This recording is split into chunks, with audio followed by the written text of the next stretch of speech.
Greetings, Commanders. This is Cadger. Just figured I'd bring you up to date on what I've been doing and show you my new ship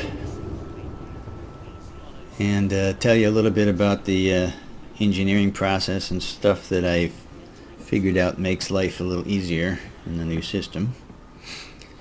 But yeah, right before 3.0, I was working on my Federation rank at that time. I had decided to finally do my Federation ranking, and I had worked myself up to Ensign. And then the 3.0 dropped, and I discovered that the rate of rank increase was increased significantly, especially if you picked the Rep plus.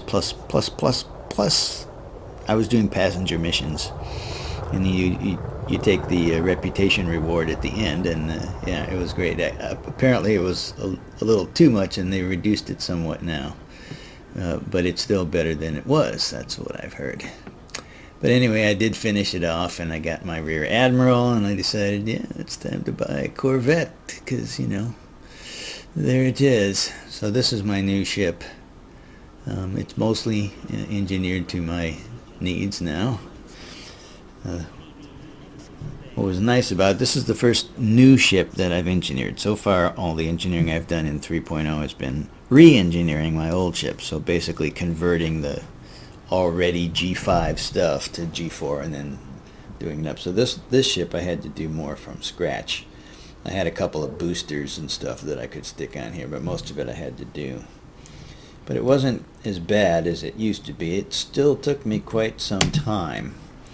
But stuff that I found useful and that I'll pass on as tips. When I was engineering my other ships, I ran around to all the engineers, and while I was there, I was careful to pin the blueprints for them. So when I came to do this ship, I was able to go here to the remote workshop, and all of these blueprints were available to me immediately. So I was able to upgrade the engines, the FSD, all these things right up to grade 5 without having to return to any of the engineers until I wanted to put an experimental on there. So that was nice. I was able to buy the Corvette, put the FSD on there, max it right out to grade 5. So the only thing it was missing was the little mass manager at the end, and that gave it an extra 2 light years when I did finally get out there to do it. But it was much better than starting off without any range and then running around to engineers. So I didn't have to do nearly as much running around. The gathering of ingredients, however, was pretty much the same as it was before. I was able to save a little bit of time with the material trader, but it didn't save me a lot of time, because every time I needed the material trader, I had to find one and fly over to it and monkey around, and so yeah. But it did save some time, so I'll take it. You know, anything to reduce the pain. Gathering is still the biggest pain part. So let's look at the actual ship real quick. I've been doing some fighting with it, and assassination missions, and even cargo missions and stuff. I haven't, as usual, I haven't made it full combat, but it's somewhat combat. It's certainly more than enough combat for me. This thing seems about indestructible when I'm out there with the stuff I do anyway. And it's a lot of fun to fly. It's been a while since I've flown the Corvette. I do have one on my first account, but I never really flew it that much. And I find I'm enjoying it more the second time around. Maybe because I'm not in any hurry now. Maybe that's why. I just take her wherever I want, and I really like the way the guns are set up on it. Anyway, this is what I wound up with guns. I've got multi-cannons for the two huge hard points. They are both engineered as grade 5 overcharged, and I put oversized on them to make them even more damage. So I'm getting a 73.2% damage increase on both of those guys. Now a lot of guys suggested that I try beams on here instead, the 4A beams, and I did. I put some beams on there and went out and tried it, but boy, they don't work for me very well. They suck the juice so fast. I wasn't able to do nearly as good damage as I do with these guys. And I just kind of like the look of the giant cannon shells flying out anyway. So I'm going to keep those. It certainly melts them fast enough for me. Then I've got I'm running a turret on the bottom. I know some people don't like that, but I like the turret on the bottom. It's just a pulse laser. All my lasers are pulse lasers. I just like them better. And I've got them all engineered as a grade 5 efficient. So they're doing increased damage. This one's 17.3 and reduced draw. I haven't maxed any of these guys out yet. I just haven't got the ingredients, but they're close to maxed and they're good enough. And then I've got a couple of turrets on the sides. These are the same thing, efficient, grade 5. No specials on these guys. I haven't decided if I even want specials, but maybe. And then the two tickly little multi-cannons. Those are the guys that I have running corrosive shell all the time. So I just put grade 1 efficient on those. They don't do a lot of damage, so it doesn't really matter. They're mostly there for the corrosive shell, because that increases the damage of everything else. And that's working really well for me. It's taking things down very nicely. Internally, I actually used the Guardian hybrid power plant. I could probably do a little better with a regular power plant that was overcharged as far as weight goes, but you know, I didn't have to mess with this one. I already had unlocked the Guardian power plant, so I just stuffed it in there, and it's got a lot of power. I'm not even using all the power that it makes. And I used a 7 instead of an 8, so it weighs less than the 8. It weighs a little more than the regular 7A, but it puts out a lot more juice. The heat efficiency is 0.5 instead of 0.4, but I haven't found, I'm not having any heat problems. Scooping is fine, shooting is fine. So, and it's my first Guardian powered ship, so I kind of like that. It's kind of cool.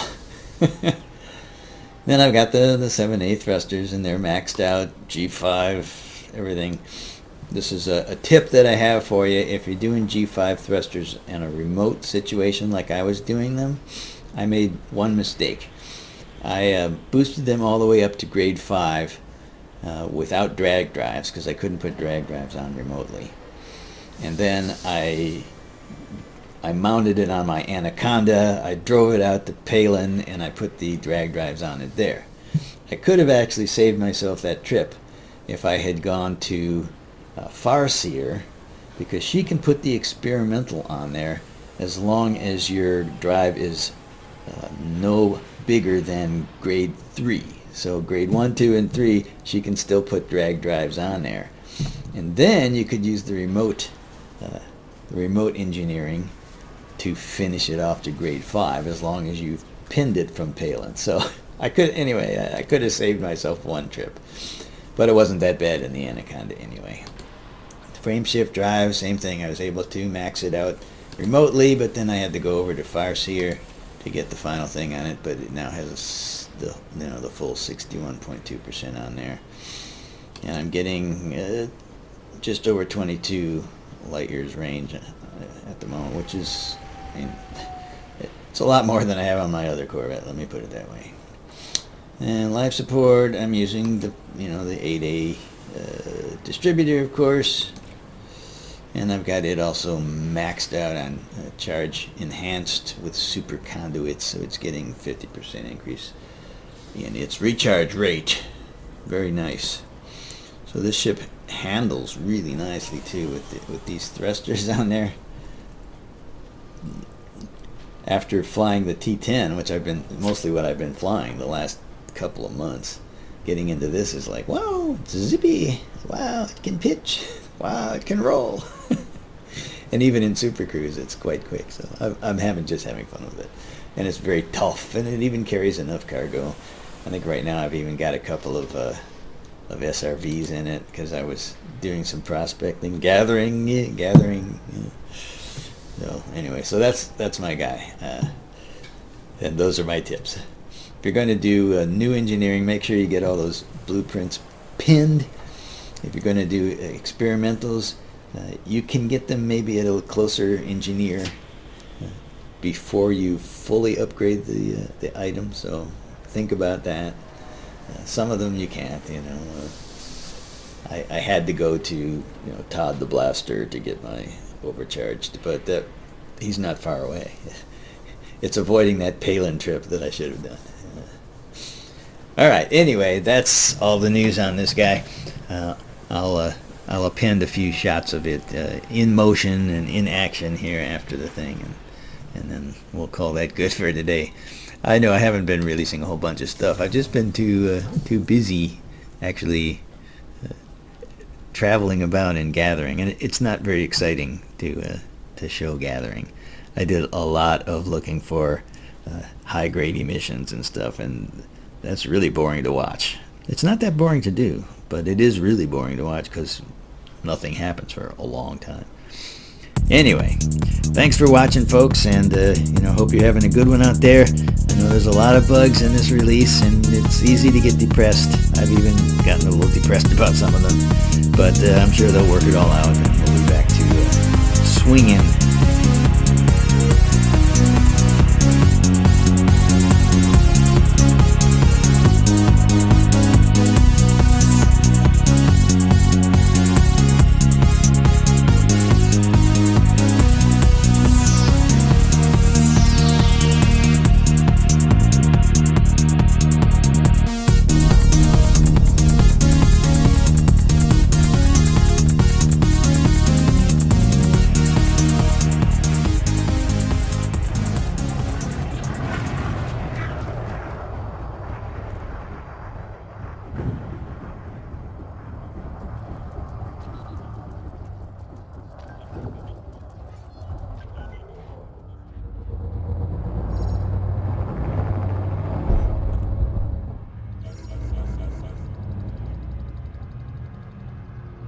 Under attack.